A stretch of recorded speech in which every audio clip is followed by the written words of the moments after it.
What's up, everybody? Brett here, back today with some exciting news a day early.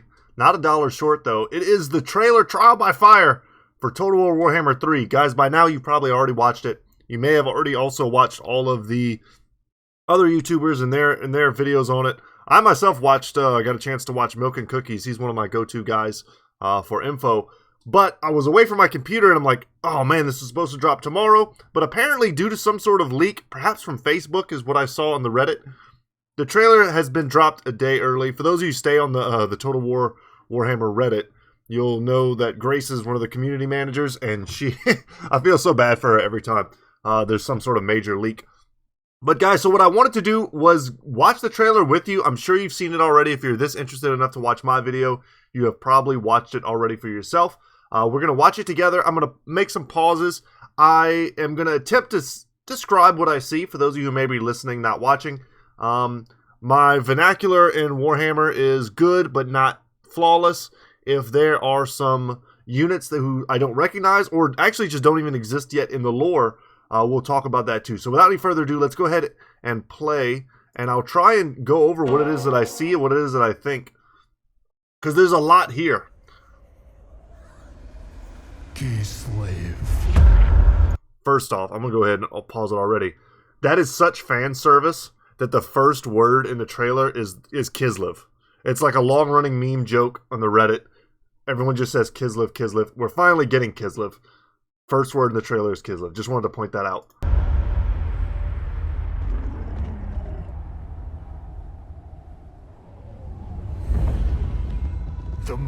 Alright, right off the bat, we've got Winged Hussars. We've got a really sweet look of a Kislevite village. We've got two-handed axe-wielding infantrymen. You can see their armored bear cav in the rear here, and some shielded men up second, and then it looks like maybe perhaps even another different regiment after that. Yeah, these guys got bows. Yeah, so one of the things that Kislev is going to be good at is having hybrid units, dealing range, and then also fighting in melee. And this is the sort of protagonist slash antagonist of this video, who people are assuming is a gentleman named Yuri. I'm just going to talk about him real quick, because his transformation from the beginning of this video to the end, you may have noticed, he goes from the stalwart, looking Kislevite general, which is what he looks like, to just a complete badass chaos champion. People are speculating that this is Yuri. Some people are saying that this is no one, simply a narrator, convenient narrator for this video. I would disagree. I think his model is perhaps unique enough by the end for him to actually be someone. But yeah, let's go ahead and play. Back on us. Exiled to a wasted land. Brothers and sisters betrayed. Was the meek cling to power? Is it just? So we see him kind of looking down in his hands. They'll show him in a bit getting corrupted. The story of Yuri is one of a great Kislevite general, a nobleman, who becomes corrupted after a battle with chaos. He slays a champion and then picks up a gem. It was my understanding of it. He picks up a gem that he kind of carries around in his pocket that slowly corrupts him over time. A pretty common trope for all of Warhammer. The good guy being slowly corrupted. And then kind of starts to ask himself the question of, like, why the hell are we the ones that are always fighting and dying to protect the world from chaos? And then that slowly twists his sense of loyalty. So let's continue. Very cool city, by the way. God, I hope everyone sees this, man. To be the bulwark the world relies on? Does it make us weak? To witness endless loss? Those gauntlets are sick. Do we falter?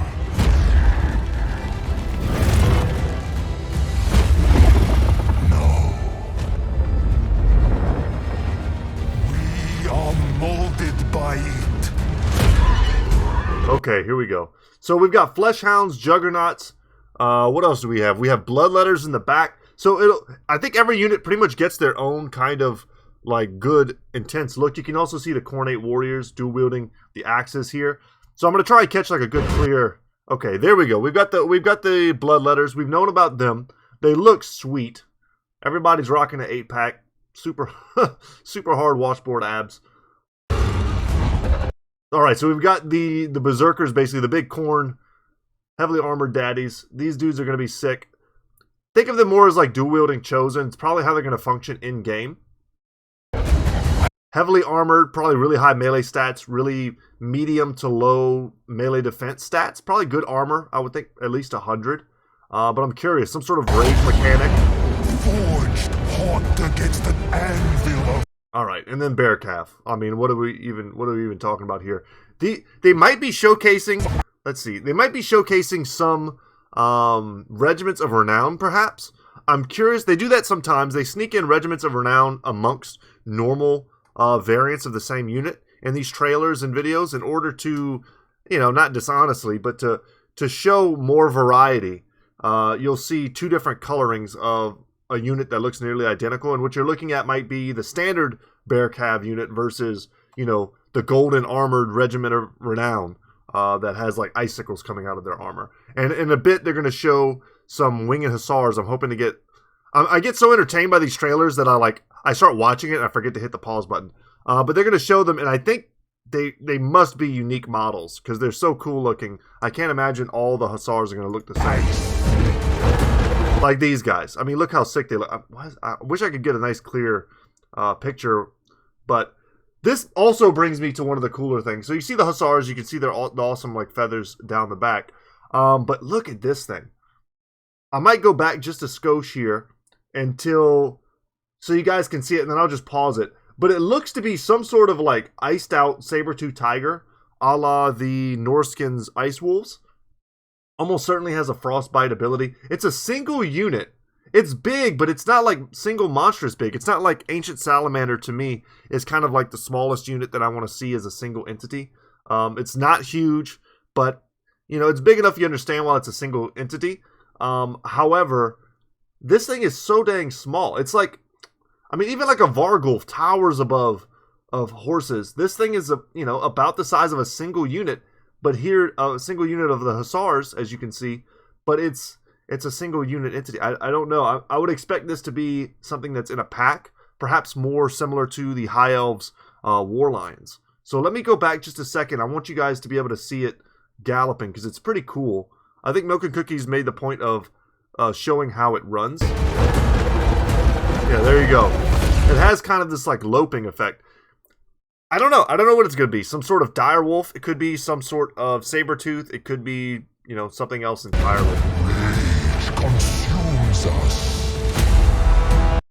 Yeah, and then this is pretty cool. So we get a glimpse of a lot of different Kislevite infantry. You can't really see them all up close. The bears are charging in ahead. You can see, once again, another one of these ice wolves here off to the side. But what this quick aerial view is going to show us, you see the flying, the Furies in the air. So winged units for Khorne, pretty sweet. We've got fleshhounds in the front, just basically giant demon dogs. We've seen many variants of those in the past.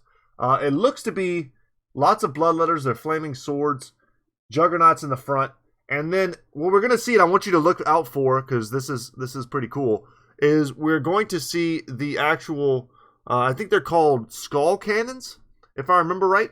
And we're going to see, they're like chariots. They're like chariots that shoot these explosive shots. There we go. There they are. But from the fire, we rise again. And we see the palace guard. I think that's what they're called. I hate getting names wrong. But you see the Juggernaut is basically killing one of the all-female regiments that is protecting the queen, Zarina. Yeah, she has ice arrows in her quiver. They look pretty sweet. Probably something very similar to Sisters of Avalor, and I know that's been said plenty of times, but that's the speculation right now.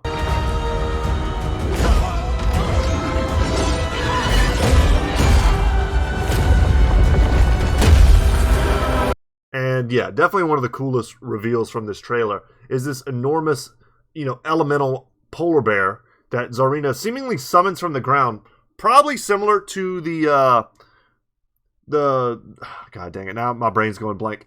The green skins, the idol that gets summoned. To me, this is just smacking of the same type of summon that the idol is for the greenskins, rather. Okay, so this is important because it sort of embodies something that was sort of smaller in the lore, which is the idea, the concept that the land of Kislev itself defends itself, that it takes form and fights back against chaos. And this is, I think, probably going to be the coolest representation of that.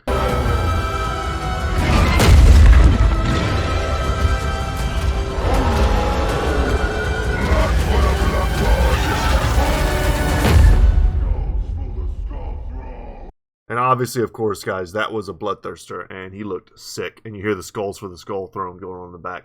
Take a look at this next scene, though, and look behind the tower that's going to be in the center, and you will be able to see what appears to be Khorne himself, and it is such a sick shot.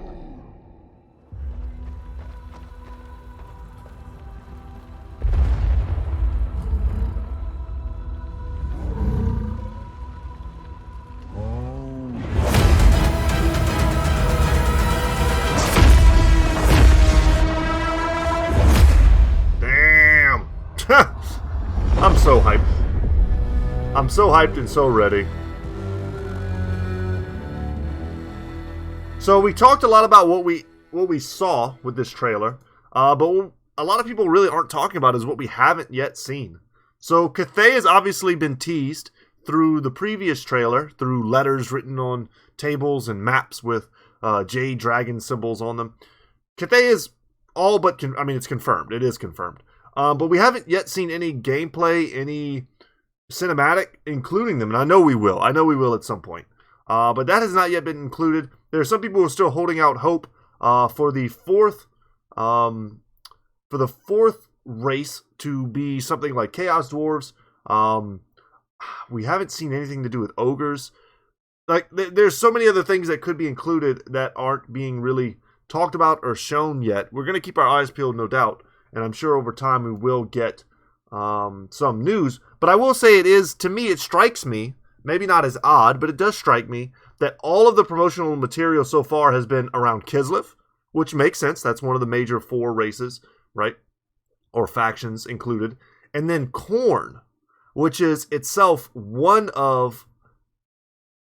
It's a fraction of a faction. It's 1/4, 1/4 of a particular group. So I'm curious to see how that's going to play. And in some of the promotional material for the promotional material, if you guys missed it, they were showing snippets of what appears to be a quest battle that will be revealed tomorrow. I did not get early access. I wrote emails. Nobody answered me. Said, c'est la vie. But quest battle with Khorne units. You're playing as Kislev, and it appears that you're trying to push your way through the realm of chaos and Khorne's territory to activate or deactivate some towers, something like that. Some sort of assault on the brass throne at the brass citadel itself. There's a lot here to love, but there's also a lot here to speculate about. I'll be doing a lot of speculating as we get closer and closer. Hope you guys enjoyed this. It's just my thoughts. I've seen this video 3 times. Like I said, I've watched someone else's video on it. I think I've gleaned about all the information there is to glean.